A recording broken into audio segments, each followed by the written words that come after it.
एक फोटो घर में आप लगाते और कहते हो हमारे गुरु महाराज हैं, उन्हें प्राण है क्या, उनमें जान है क्या, उनके हाथ पैर हैं क्या, वो बोलते हैं क्या? वो गुरु महाराज के तो कई भव बाकी है। मेरे गुरु महाराज हो या आपके गुरु महाराज हो, स्थानकवासी के गुरु महाराज हो, के मंदिर के गुरु महाराज हो, या तेरापंथी के गुरु महाराज हो, या दिगंबरों के गुरु महाराज हो, कई गुरु महाराजों को अगर भव भ्रमण बाकी है तो नरक में जाना पड़ सकता है। बुद्धि सागर सूरी जी हो के विमल सागर जी हो, आचार्य तुलसी जी हो के महाश्रमण जी हो, चाहे शिव मुनि जी हो या हस्तिमल जी हो, या फिर और कोई भी हो, या पद्म सागर सूरी जी महाराज हो, अगर भव भ्रमण बाकी है, अभी इन कपड़ों में भले ही आप हमारा फोटो घर में रख लो और कहो अहो ये विमल सागर जी, ये भक्ति सूरी जी महाराज, ये निमि सूरी जी महाराज, ये वल्लभ सूरी जी महाराज, ये रामचंद्र सूरी जी महाराज, या ये आचार्य तुलसी जी, ये महाश्रमण जी, सब ठीक है। अभी उनकी आत्मा नरक में है कि नहीं क्या पता, सुअर है, कुत्ता है कि बिल्ली है, क्या पता। सुन रहे हो आप? भव भ्रमण बाकी है। अभी वे साधु रहे, साधु के तौर पर आपने आपके पूर्वजों ने देखा, अब वे गए। अब कितने भव भ्रमण बाकी, कौन कौन से कितने भव भ्रमण बाकी, कौन कौन से भव में वो क्या क्या करेंगे, कैसे कैसे पाप करेंगे। समझो बहुत अच्छा चारित्र पाल दिया और चारित्र पाल करके गए देवलोक में, तो देवलोक में क्या होने वाला है? दीक्षा होने वाली है। नौकारसी पुरसी 60 पुरसी आइनबिल 81 28 मासकमन 16 21 होने वाले हैं। सिद्धि तप या श्रेणी तरफ होने वाला है। देवलोक की आत्मा में तो पाप होने वाला है, अनेक प्रकार के अपराध होने वाले हैं। एक छोड़ो दूसरी, दूसरी छोड़ो तीसरी, हजारों देवियों का वहां लंगर लगने वाला है। पागलों की तरह वहां चिपकने वाले हैं, नाना प्रकार के अपराध करने वाले हैं। इसलिए तो देवलोक की भी सम्यक दृष्टि आत्माएं तड़पती है कि प्रभु ऐसा मनुष्य भव कब मिलेगा जब आपकी भक्ति करते पार उतर जाएं। ऐसा भव कब मिलेगा? क्योंकि देवलोक में जरूर सुख है, वो भौतिक सुख है, आध्यात्मिक सुख थोड़ी है। आध्यात्मिक सुख अगर देवलोक में होता तो देवता वापस यहां आने की कामना क्यों करते? समझ रहे हैं आप? तो मनुष्य के भव के अंदर ये पॉसिबिलिटी है। इसीलिए अरिहंत का भक्ति योग, अरिहंत परमात्मा की आराधना वो उत्कृष्ट तत्वों की आराधना है, महान गुणों की साधना है। हम किनको पूज रहे हैं? दोषों को पूज रहे हैं? नहीं, दोष रहित को पूज रहे हैं।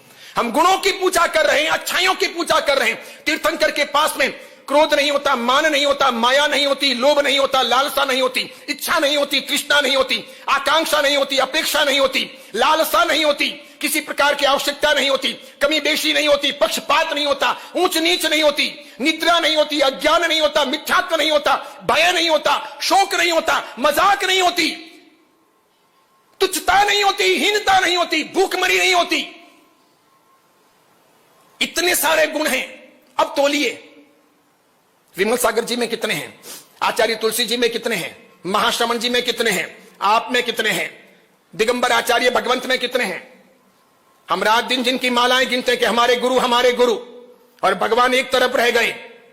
अमूर्ति पूजक परंपरा ने भक्ति योग, अमूर्ति पूजक परंपरा ने भक्ति योग को खंडित कर, तोड़कर, या नेगेटिविटी कहला करके, फैला करके इतना बड़ा असंख्य आत्माओं का नुकसान किया है।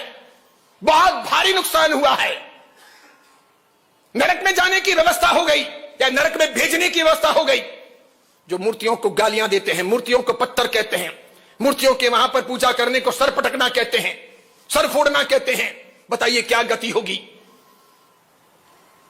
मूर्ति साक्षात तीर्थंकर की अनुभूति है, उनकी स्मृति है। अगर उनको ना माने तो गुरुओं की समाधियों को कैसे मानेंगे, उनके स्तूप को कैसे मानेंगे, उनके फोटो को कैसे मानेंगे, ज्ञान को ज्ञान कैसे मानेंगे? फिर तो फिल्मी कोई पत्रिका और पंच प्रतिक्रमण की किताब दोनों समान हो जाएगी। बहुत समझदारी का विषय है, बहुत गहरा भक्ति योग, इसके प्रति श्रद्धा हो।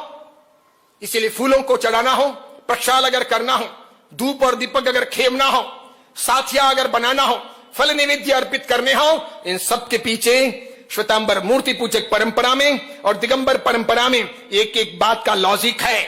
बेकार की बातें नहीं हैं, बहुत सुंदर अर्थ हैं। इन सब से भी स्थानकवासी तेरापंथी परंपरा रिक्त बन गई। इसीलिए देखो आज उनके पास तीर्थ नहीं, तीर्थ की यात्राएं नहीं, तो भी दूसरों को देखकर, दूसरों का सुनकर उनको तीर्थ यात्रा करने का मन होता है।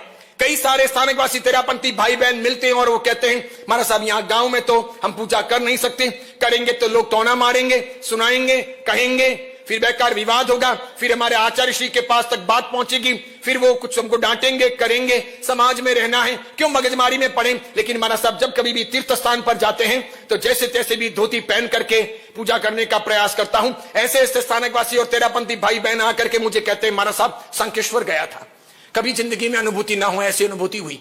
महाराज साहब एक दोस्त ने कहा था गिरनार गया था, 10 मिनट जो बैठा वो बैठा नेमिनाथ परमात्मा के सामने, 1 घंटा निकल गया। महाराज साहब आदिनाथ परमात्मा के वहां पालिताना गया था, भीड़ बहुत थी, लेकिन महाराज साहब बालकों को देखकर, बूढ़ों को देखकर, अन्य भक्ति संपन्न सामान्य लोगों को देखकर मन में हुआ धिक्कार है मुझे, मैं इतना धनवान, इतना सक्षम, इतना समर्थ, इतना ताकतवर जिंदगी में पहली बार पालिताना आया, धन्य है इनको। क्या छोटे छोटे बालक जय आदिनाथ, जय आदिनाथ, जय गिरनार, जय आदिनाथ, जय शत्रुंजय, जय सिद्धाचल करते हैं, क्या धून लगाते हैं, कैसे रमे रहते हैं।